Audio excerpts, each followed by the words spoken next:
Hey, it's ABC 10's Lina Washington and Sean Cunningham here with you inside Oracle Arena at Oakland. The confetti has fallen for the Raptors here as they pick up the win 123-109.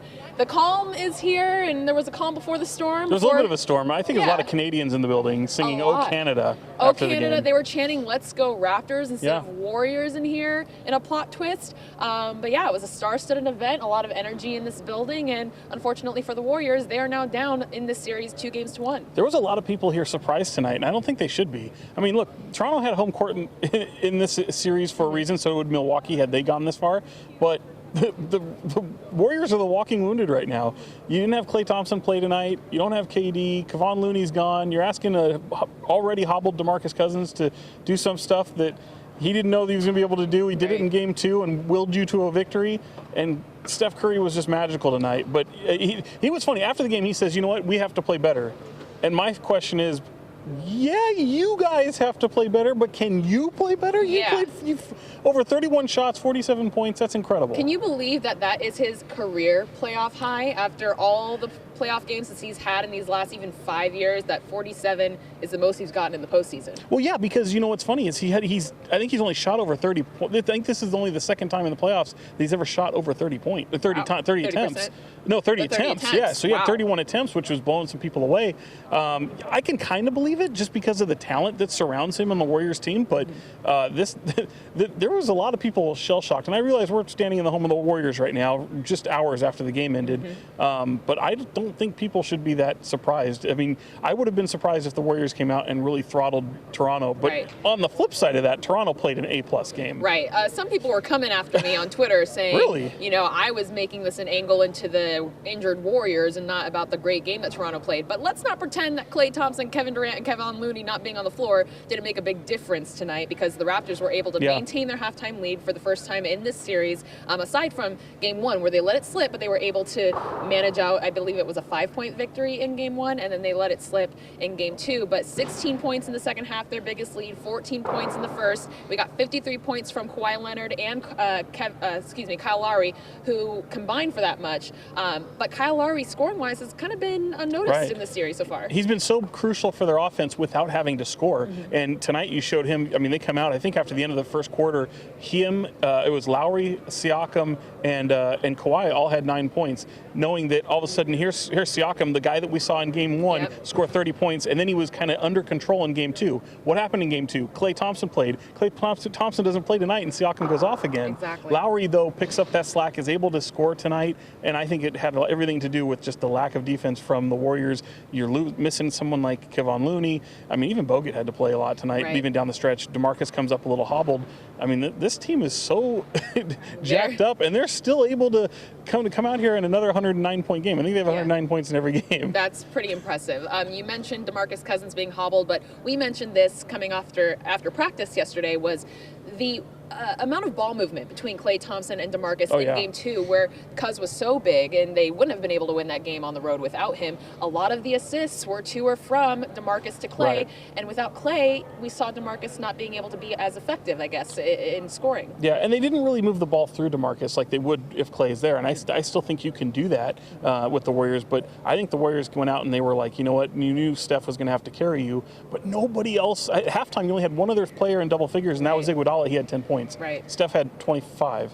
Yeah, and he was on a minutes restriction. Yeah, and once he hit 30, it was like, and this is crazy because, I mean, I think even though they won't say this, I think the Warriors are looking at it strategically and going, this is the one time in the series where we only have one game off in between games. Wow. So you've got Thursday off. They're not really going to practice. They're going to do a lot of, like, take care of yourself, try and get some guys back healthy. Hopefully KD plays in Game 4. Hopefully Klay Thompson's back in Game 4 and see what you go from there.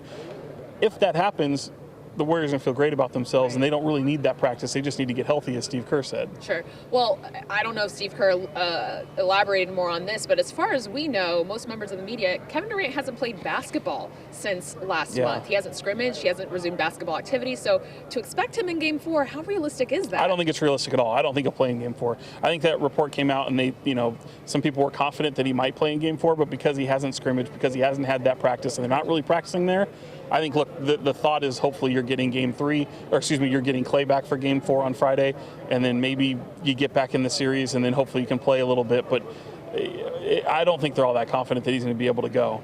Wow, that's a big difference maker in the series as a whole. Obviously, they were able to get through the Western Conference Finals without him, but this is a different Raptors team than the Portland Trailblazers, and they are trying to make history for the entire country of Canada. And you know what else I noticed? It was kind of interesting, even before the game, before Jay-Z and Beyonce walked right through here and sat right over there by owners. I imagine they smelled amazing and rich.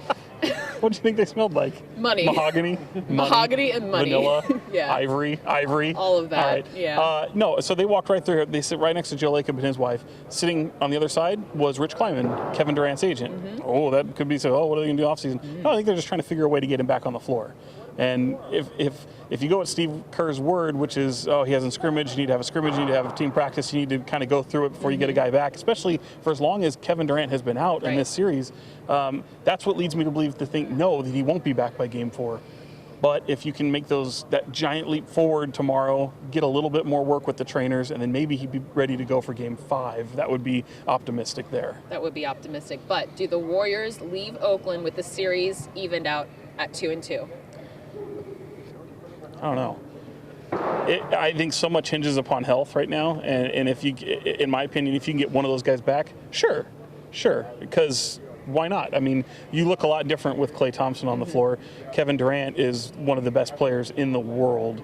And if you get a pedestrian performance out of Steph Curry, though, you're not even in this game. I mean, I think at this point you know what more to expect from the Toronto Raptors than you do with the Warriors, and it just has so much to do with the way they play and not having guys. They're so walking wounded, and you've got guys that are banged up. Steph, people probably watch this. Steph knows he was hurt. His hand was hurting him the entire time. He still has his fingers taped up from the first series, I guess, in the playoffs. Oh man, against the Clippers. Yeah.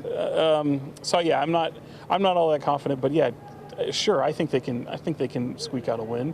I mean, this is one of the best teams that have ever suited up, no matter how many guys are hurt. So, I don't know. I don't know. It's just such an impossible question. What do you think? You're asking me the question. What the hell do I know? Well, I'm going to stick with my Raptors in 6 prediction. So with that said, I will, and I did say that I thought the Raptors were going to lose this game and take Game 4 on the road with them. So after getting this one, I don't know if the Warriors can get another one here with the wounded players that they have, the injured players that they have, and now this confidence that Toronto's going to come in with on Friday, knowing they got it done tonight here in Oakland. And what have we talked about? We talked about for days leading up to this game, Game 3, 31-7. The teams that win Game 3 go on to win the finals. 31-7. 31-7. So you've now had the Warriors against the ropes twice when you've had the advantage. 1-0, now 2-1. I hate to say it. I mean, it seems like you're halfway there now. Well, and Game 2 was a bit of a collapse on the Raptors side, not scoring for the entire first 5 minutes of the second half, and then call it janky defense, but keeping the Warriors Which off. it was. And actually, it was effective, though. And we didn't see that box one defense tonight. You hardly ever see it. What happened to Steph? He goes off, and actually it was Draymond Green who said, Draymond Green said after the game, he goes, you know what? It's because of you media why Nick Nurse is like, we're not going to run box one defense anymore. Oh, and it's because of us. Oh, okay. Yeah, Lina will take the blame. Sorry, we're just doing our jobs. Just like Nick Nurse is doing his job and making adjustments to come out with a win in Game 3. You know what the best thing we learned about Nick Nurse this week? His glasses ain't real. Ain't real. they're Poser. Style glasses, much like Russell Westbrook. So Fob? Is that called fob? What's that called? I don't know. I don't know. I may have offended people with that. I apologize. I want to endorse that. But I mean, I wear my glasses because I ran out of contacts. I wear my stunner shades. At night. It makes them look a little bit more studious, maybe. You didn't even catch that, did you? I'm sorry. I said I wear my stunner shades at night. They're called sunglasses at night. So he can. So he can. And so I do. So he does. I don't even know where to go from there, folks. We are going to be coming back here on Friday for Game 4. Let us know your predictions. Are the Raptors going to be able to take a 3-1 series lead? At that point, it's Oakland? over. At that point, it's over. I don't care how good this Warriors team is. No one's coming back 3-1. Let's not pretend. I won't say. That team hasn't come back from being down 3-1 against the Warriors before. Yeah, but the Warriors won't. I don't think the Warriors can. Well, not like this. It's a must-win. It's a must-win. You can't go down 3-1 going back to Toronto. You can't do it. You can't. You can, but it won't end well for you, probably. I have no confidence that they can do that. Especially as hobbled as they are, no chance. No chance. No chance. So it's a must-win. must-win game. I think the Raptors will be able to take advantage of the cards that the Warriors have unfortunately been dealt for them in this final season at Oracle Arena, their 5th straight NBA Finals appearance, going for the three-peat. All the storylines could come crashing down here in Oakland come Friday. I kind of joked when we started this about the Raptors fans and how many there were here. No Drake, by the way. He, by the way, had a nice little Instagram story about Klay Thompson. If you haven't seen it, go check out Drake's Instagram story and then immediately unfollow. But I will say... Petty is as petty does. I will say, I heard that there's another plane full of Raptors. Like, the whole plane is a charter of Raptors fans that will be here on Friday for Game 4. So Jurassic And there was already Park, a lot here. There was already a lot here. I mean, this entire Including section Raj. was filled with family. That's his name, Raj?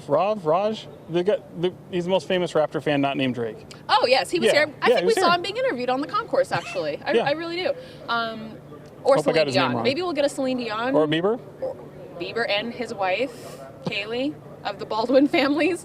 A whole lot of stars expected out here in this final game at Oracle. History in the making for the Raptors, and we will be here documenting it all for you. Of course, we have our ABC10 YouTube channel, abc10.com, Sean Cunningham on Twitter, Sean.Cunningham on Instagram. Gotta have that dot on IG. You know, some people just won't let his name be great. But I'm L Washington TV on all platforms, so follow us. We are your ABC10 sports team, and we are your home for the NBA Finals. Game 4 coming to you from Oakland on Friday.